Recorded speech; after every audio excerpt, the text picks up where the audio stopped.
ஒரு நிமிடம். இந்த ஸ்பார்டன் நாட்டில் யார் எது சொன்னாலும் அவர்கள் வார்த்தைக்கு அவர்கள் தான் பொறுப்பேற்க வேண்டும். இது நினைவிருக்கட்டும். கூறுங்கள், என்ன விஷயமாக வந்தீர்கள்?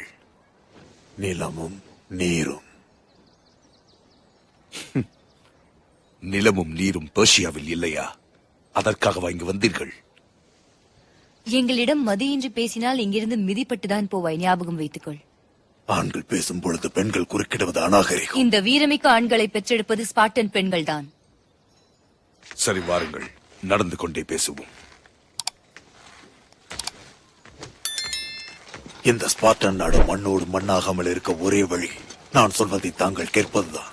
எங்கள் மன்னர் கண்பட்ட இடமும் கால்பட்ட இடமும் அவருக்கே சொந்தம்.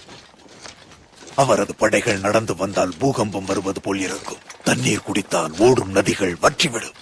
அப்படையை எதிர்த்து யாரும் தாக்குப்பிடித்ததில்லை. ஆகையால் தாங்கள் செய்ய வேண்டியதெல்லாம் உங்கள் நிலத்திலிருந்து சிறிது மண்ணும் சிறிது தண்ணீரும் கொடுத்து எங்கள் மன்னரிடம் சரணடையுங்கள். அவர் உங்களை ஒன்றும் செய்ய மாட்டார்.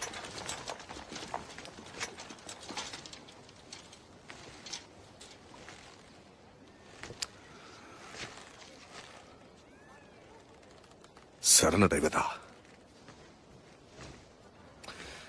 அது நடக்க இயலாத காரியம். ஏற்கனவே எத்தீனியன்ஸ் உங்களிடம் சரணடைய மறுத்துவிட்டார்கள். ஞானிகளும் ஆண்மைக்கு சிறிதும் அழகில்லாத ஓரினச் சேர்க்கையில் ஈடுபாடு கொண்ட அவர்களே விஷயத்தில் சற்று பொறுமையாக பேசி. ஸ்பார்டன்களுக்கு பொறுமையை விட சுயமரியாதை மிக முக்கியம்.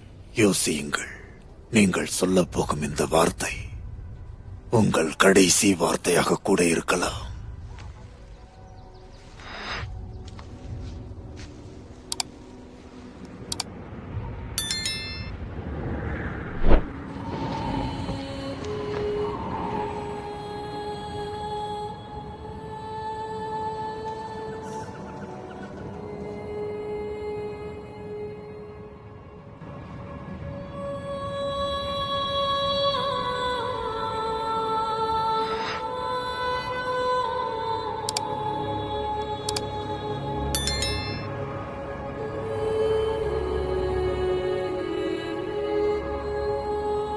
நிலமும் நீரும் தானே கேட்டாய்?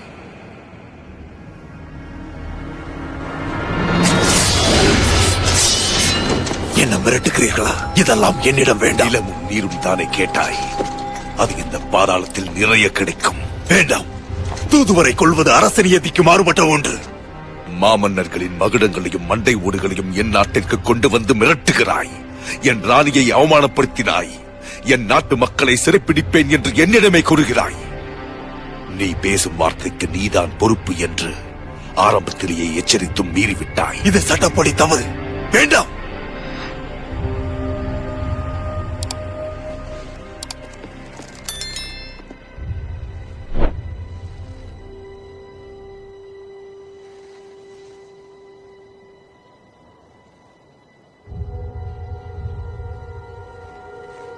தவறிழைத்து விட்டாய்.